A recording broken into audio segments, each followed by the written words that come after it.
prazer de conversar agora com o Tenente Brigadeiro Francisco Joseli Parente Camelo, que será o novo presidente do Superior Tribunal Militar, o STM. Ministro, muito obrigada por conversar conosco aqui no Poder Expresso, no SBT News. Muito bem-vindo. E, obviamente, a primeira indagação que eu tenho para o senhor é a respeito de como o STM recebeu esta decisão do ministro Alexandre de Moraes de que os militares, sejam policiais militares ou sejam os policiais das Forças Armadas, que estejam envolvidos naqueles atos de 8 de janeiro, eles também serão processados e julgados pelo STF. Muito bem-vindo. Boa noite, Rosiane, boa noite, senhores telespectadores. Eu, logo que saiu a decisão, eu levei para casa, saí daqui mais tarde, e li com muita atenção aquela decisão. Foi uma decisão muito bem fundamentada, né? Eu, particularmente, achei que ele foi muito feliz em sua decisão. Ele tomou como base todo o devido processo legal e o princípio do juiz natural. Nesse caso, não houve, em nenhum momento, os militares em atividade, né? Eles não, o patrimônio sobre a administração militar e o dever militar em nenhum momento foi ferido. Então, como não houve, então, dentro do artigo 9º, que é o artigo que traz, artigo 9º do Código Penal Militar, o que define o que vem a ser militar, este caso não está tipificado no nosso Código Penal Militar. Então, não é um crime militar. Então, por isso, está muito bem colocado não ser julgado pela Justiça Militar. Agora, naturalmente, havendo algum crime, seja especificamente um crime militar, não seja um crime conexo com essa situação, isso poderia vir no futuro para ser julgado pela Justiça Militar e não haveria nenhum problema. O importante é que a gente faça justiça, o importante é que dê a oportunidade, que a defesa, a ampla defesa, isso é muito importante. A ampla defesa tem que ser respeitada. Havendo as provas, naturalmente serão condenados. Não tendo provas, não serão condenados. Né? Isso vai ser ao longo dos julgamentos que nós vamos saber tudo isso. Então, o primeiro ponto que o senhor diz, né, não houve crime militar. O senhor endossa, então, aquela declaração do próprio ministro Moraes na decisão que ele diz assim, não houve crime militar, houve crime de militar. É verdade. E nós julgamos crimes militares definidos em lei. Nós julgamos, inclusive, civis que cometem crimes militares, mas julgamos os crimes militares, não os crimes de militar. Está muito certo o ministro Alexandre Moraes. Ministro, quando o senhor diz assim que nada impede de, eventualmente, no futuro, né, após esse rumo dessas investigações, algo voltar para a Justiça Militar, se houver entendimento de que em algum momento houve crime militar. Daria para exemplificar para a gente o que é, por exemplo, em relação a esses atos do dia 8, que poderia ser considerado um crime militar? Até exagerando um pouco, vamos exagerar um pouco. Se tem um militar lá naquele movimento, e nós temos um militar fardado lá, cumprindo a sua missão de fazer a segurança. E esse militar que está lá na confusão, ele agride aquele militar fardado. Aquilo é um crime claramente militar. Nesse caso, poderia ser julgado pela Justiça Militar. Não é? Então, eu acho, então, esse é um exemplo, assim, exagerando até um pouco, forçando um pouco a barra, mas se acontecer algo semelhante, é um crime militar. Poderia ser julgado por justiça. E nesse caso aí seriam julgamentos distintos, quer dizer, um julgamento especificamente militar para este tipo de atitude e o outro julgamento comum para os demais crimes que eventualmente ele tivesse cometido. Muito embora os crimes conexos, todos que estejam envolvidos ali, o que eu falei é um exemplo, forçando um pouco, se viesse a acontecer alguma coisa. Mas outro crime é muito difícil você identificar alguma coisa que não sejam conexas com essa situação. Mas é possível. Só as investigações é que vão nos dar essa informação no futuro. Uma omissão de comando, por exemplo. essa é mais difícil, né? Uma omissão de comando certamente será julgado lá pelo Supremo Tribunal Federal, porque é um crime típico que, se viesse um crime militar, ele vai estar conexo com aquela situação. Nesse caso, eu já acredito que permaneceria lá no Supremo Tribunal Federal. Então, é uma questão de realmente, cada caso é um caso, né? A gente fala muito isso na justiça. Cada caso é um caso. Mas, no geral, serão julgados pelo Supremo Tribunal Federal. E o senhor diria que esse já é um entendimento da corte como um todo? Assim, é um entendimento majoritário do STM? Ou o senhor fala somente no próprio entendimento? Eu não conversei com meus colegas, não conversei. Apenas vi que também, em uma entrevista dada pela ministra Elizabeth, ela também teve a mesma posição que eu tive e também concorda plenamente com a decisão do ministro Alexandre de Moraes. Foi a única informação que eu tive de algum ministro colega que eu conversei sobre esse assunto. E eu conversei e também ela deu essa entrevista e deu essa posição dela, que realmente está correto na mão do ministro Alexandre de Moraes.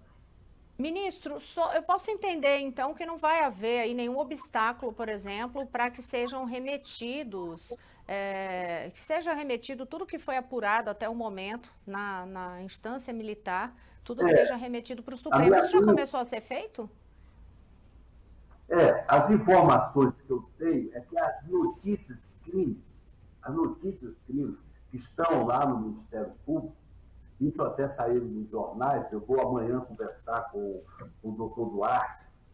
Essas notícias crimes que não deram início às investigações, isso tudo irá junto com aquele bolo. Ainda não sei se aqueles inquéritos policiais militares em andamento se também irão. Essa informação eu não posso lhe dar porque eu não tenho. Até procurei saber já, mas o doutor Duarte não está aí, eu não consegui essa informação. Eu terei essa informação amanhã, porque eu tenho uma audiência com ele amanhã às 2h30 da tarde, para esclarecer esses assuntos. Entendi. Então, o senhor não saberia dizer se hoje, por exemplo, já começaram a ser enviados para o Supremo Tribunal Federal esses materiais que já foram apurados na Justiça Militar? As informações que eu ouvi, mas não confirmei, é que as notícias crimes que não foram iniciadas a investigação e não houve ainda o inquérito, o início do inquérito policial militar, essas realmente foram enviadas. Aquelas notícias crime serão enviadas. São informações que eu preciso ainda confirmar. Mas que chegou até a mim que isso aí iria para o Supremo Tribunal Federal. Agora, não chegou a ser aberto ainda não houve um avanço, digamos assim, em relação a essas investigações sobre os militares, né? Eu queria tirar essa dúvida com o senhor, porque, por exemplo, a Procuradoria-Geral da República já apresentou mais de 900 denúncias, mas não houve uma denúncia formal, por exemplo, de militares. Não houve, tem alguns inquéritos de militares que estão sendo conduzidos pelo Ministério Público. Essas informações são verdadeiras. Estão lá e os inquéritos já iniciaram, poucos, né?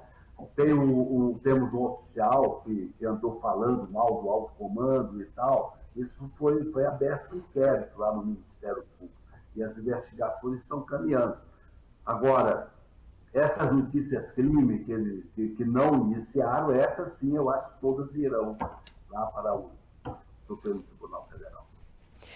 E no caso, o fato de ainda não ter, daquela leva de denúncias que foram apresentadas, nenhuma que seja de militares especificamente, dessas 900 pelo menos, o senhor acreditaria isso a quê? Quer dizer, seria algum obstáculo, uma dificuldade maior de chegar nessa apuração dos militares? Essa decisão de Moraes agora, por exemplo, pode mudar esse ritmo? Não, é porque, na realidade, as investigações desses 900, até agora houve já toda a audiência de custódia, houve aquela primeira conversa, mas ainda não houve, assim, a abertura dos inquéritos policiais para a gente ter ideia dos crimes, se era um militar, se não era um militar. Isso ainda está tudo num bolo muito grande, né? não temos a identificação de quando se tem militares, se são quantos. Isso nós não temos essa informação. Pelo menos oficialmente nada chegou do tribunal por enquanto. Viu? Entendi. Ministro, mais uma coisa, com essa decisão do ministro Alexandre de Moraes, abre-se automaticamente aí um espaço para que haja busca e apreensão em dependências militares. O senhor vê algum problema nisso? Não vejo nenhum problema. As decisões judiciais são cumpridas, independente se é dentro ou fora de ambiente militar. Eu não vejo nenhum problema nesse aspecto. E o senhor acredita que abre também algum espaço, por exemplo, para ser feita uma revisão de casos que já estejam na Justiça Militar? Por exemplo, o senhor vai assumir a presidência do STM agora no dia 16 de março. Seria o caso, por exemplo, de fazer algum pente fino do que está na Justiça Militar para saber se há casos ali que devessem ir para a Justiça Comum? Não. Isso aí não é o caso de maneira alguma. O que é comum, o que existe, né? Até agora nós tivemos julgamentos, agora hoje à tarde, estamos agora no meio de um julgamento, que o Ministério Público muitas vezes entende que um crime é militar, mas o juiz entende que é um crime comum. Então, quando acontece isso na primeira instância, vem aqui para nós, aí nós, se nós estivermos dentro da discussão de entender, não, é realmente um crime comum. Nós, então, julgamos como crime comum. Se permanecer a dúvida, a decisão final é do STF, se é um crime comum militar. Mas fazer um pente fino para ver se os nossos processos têm alguma coisa que poderia não ser, isso não acontece. Isso de maneira alguma acontece, nem vai acontecer. Viu? Agora, isso mas... não acontece. Entendi. Existe sempre uma discussão muito grande a respeito da justiça militar. No ambiente acadêmico, por exemplo, é uma discussão que, vez por outra, ganha força e agora, depois dos atos de 8 de janeiro, foi um tema que voltou a essa pauta, que existe de fato necessidade de ter uma justiça militar separada? Qual é a avaliação do senhor sobre isso? Sobre essa necessidade de uma justiça de fato separada para a população entender, né, o que é isso aí? É uma necessidade para a manutenção do Estado Democrático de Direito. A Justiça Militar é responsável pela manutenção da disciplina e da hierarquia dos nossos quartéis. Essa é a nossa missão maior, manutenção da disciplina e hierarquia dos nossos quartéis. As pessoas não conhecem a justiça. A Justiça Militar brasileira é uma referência internacional. A Justiça Militar brasileira, até pouco tempo atrás, dos 193 países associados à Organização dos Estados Unidos, até pouco tempo atrás, apenas a Justiça Militar brasileira estava inserida no judiciário constitucionalmente. E isso desde 1934, desde a Constituição de 1934.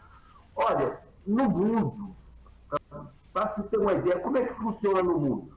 No mundo, a justiça militar ou é uma corte marcial não permanente ou é um tribunal do executivo. Poucos são os países, hoje já temos a Espanha, Chile, mais um ou outro país, mas a maioria é tudo isso. E nós não chegamos nem perto de ser uma corte marcial ou um tribunal do executivo. Nós temos o nosso Ministério Público, que faz a denúncia, que é o órgão acusador, também o órgão fiscalizador. Temos também os nossos juízes federais militares, que são civis também concursados. Então, nós seguimos o devido processo legal, igualmente é feito na justiça comum. Então, a justiça militar é extremamente necessária. Infelizmente, ela é pouco conhecida porque, na maioria das faculdades nossas, não existe nem a cadeira do direito militar. Né? Isso as pessoas vão tomando conhecimento. Nós temos uma Escola Nacional de Formação e Aperfeiçoamento de Justiça Militar, onde nós formamos os nossos juízes após passarem no concurso, depois eles são vitaliciados. Depois nós aprimoramos a capacidade deles. Então, a justiça militar é necessária para a manutenção do Estado democrático de direito do nosso país. Porque nós somos o guardião. Sim, o guardião da disciplina da hierarquia. Nós somos os guardiões da disciplina e hierarquia das Forças Armadas.